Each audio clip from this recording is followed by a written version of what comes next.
Hello, my darlings. Madam Raven here with another wonderful installment of Gelfwyn's Collected Tales. I am catching up with you, dear Gelfwyn. This one is number 7, The Pawpaw Tree. I needed to see that field for myself. The deputy, after a few more shots of mountain courage, agreed to take me there, but not till morning. No way was he ever going to that place at night. He finally passed out on my couch. I cleaned the kitchen and studied every single note I'd made. Linda, hunted by phantom hound. Emma had told me the hound almost caught them in a creek that ran near Linda's house. Wasn't hard to find the address. It was Mackey Creek that ran between Broken Hill and Witch's Cauldron. Their family lands ranged all over a mile of that creek. The Golden Fox. The address he'd given me for the first home. The one that burnt down was 2 miles from the Broken Hill. It could have been those fields he had ranged to hunting. Cassie. It wasn't so much as her pennyroyal. The area had an attitude that children could be expendable. Too many were a burden and no judgment if you got rid of one or two. What the hell area did I move to? This wasn't something that had happened overnight. This was bred into the very fabric of the community. Witch's Cauldron, the field, Broken Hill. People knew these places were wrong, but did nothing to protect others. I came seeking stories and had instead found a real, live horror story. The land this community was founded on was sick and twisted by something. I slept fitfully, my personal nightmare returning. I was drowning, muddy water in my mouth and nose, cold and being hit by branches of a tree, crying and screaming and then being grabbed by the hands of a stranger. I woke startled to the sound of a knock on my bedroom door. I made coffee. Neither of us wanted to eat. The ride down to the river bend was quiet, down dirt roads that had weeds growing down the middle, trees crowding the edges, then opening to a field with a huge ancient barn and a river beyond it. He parked beside the barn and pointed to it, something you need to see on the wall facing the river. Carved, painted, a Sharpie for the newest, dates, sometimes a gender. No names. I looked at the deputy. It was in his eyes. He knew what they meant now. Date's children were taken to the field, and a poem written in brick red paint. Old Tom had unwanted children 3. From the field they tried to flee. One got an axe to the head, one by a shotgun blast is dead. But little baby Lee went down the river in a pawpaw tree. That wasn't there 3 years ago, right after Thomas Lee died of old age, married and divorced twice, no kids on record, at least not when he died. I frowned, because he killed him in the field? Something did, I think. Odd note, but old Tom made a fortune about 50 years ago. Needed stone for the dam project. Most of this area was gravel and sandstone, but on his land there was a huge deposit of hard limestone.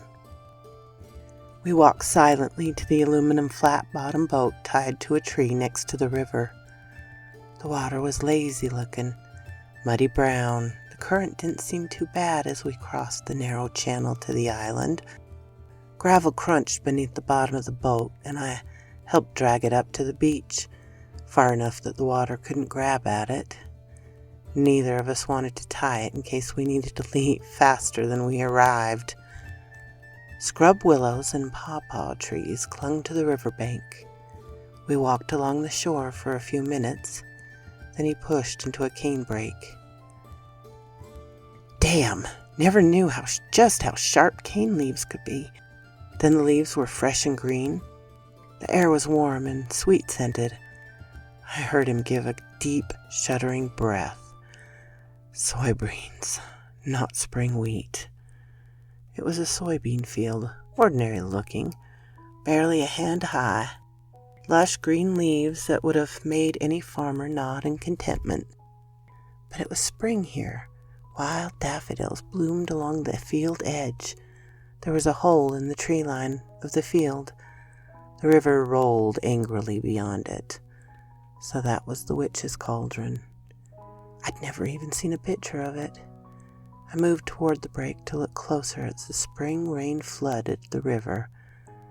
Something fell from the bank recently. I pointed to the fresh dirt and torn roots. One of the trees was missing. The deputy frowned. But little baby Lee went down the river in a pawpaw tree. I turned to look at his bloodless face. I had a wild idea. What happens if you take something out of the field, out of time? I don't rightly know. I dug into the freshly disturbed ground and found 2 wriggling and healthy earthworms.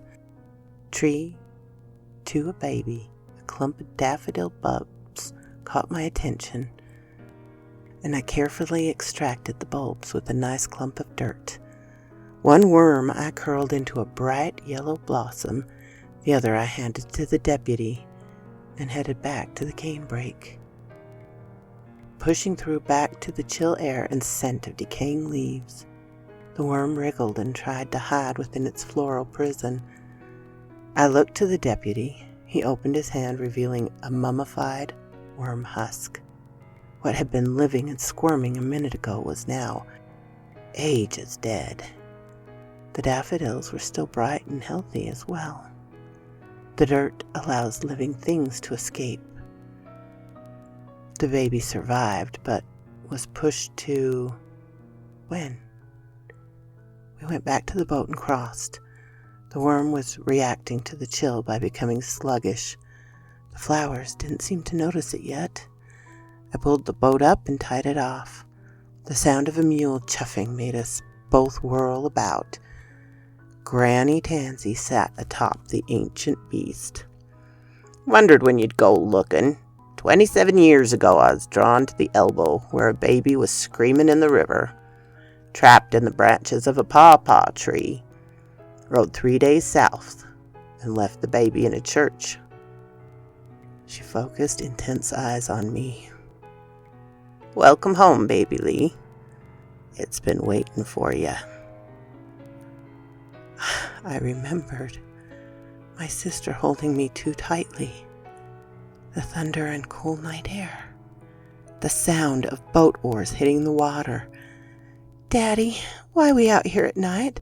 The baby's gonna catch a chill." "Shut up, girl." "Daddy, I don't want to be out here," my other sister whined. Rain was starting and the wind picked up. I heard myself sniffle and cry. My sister trying to keep me tight against her, trying to keep me dry and warm, singing a soft lullaby to me, shifting, moving, being carried by my sister, a hand dangling in her long brown hair. The other sister had blonde hair that fell past her waist, was pouting about being out in the rainy night. "Shut up, brats, and move." The man was angry, but that was just normal for me. All my life he'd been angry. "Daddy, the baby needs to be home and dry." That was a bad sound, a wrong sound. Sister screamed and clutched me even tighter, then started running. I was scared now and confused. Then I was being pushed up into something. My clothes were tangled in the branches of something as my sister tried to climb up a bank. My sister's hands fell away from me. I was dangling from the tree branch. Another deafening boom, and the world tilted. I was in water, muddied and cold. It was getting in my mouth, choking me as I tried to scream my fear and fury. Then there were hands grabbing me. "Hush now, child. River saved you, so stop being angry at it." I fell to my knees. You find the things out of time. You found me in the river. You took me far enough away no one ever think to search here, and some 20 years at a time. The deputy was shaking. Granny Tansy, what is this about? The pact was not complete.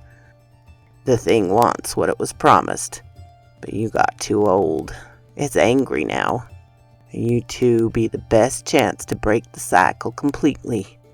Baby grew up to be a smart one, and you be an angry one, deputy, that knows this ain't right. Now, make it right again. How?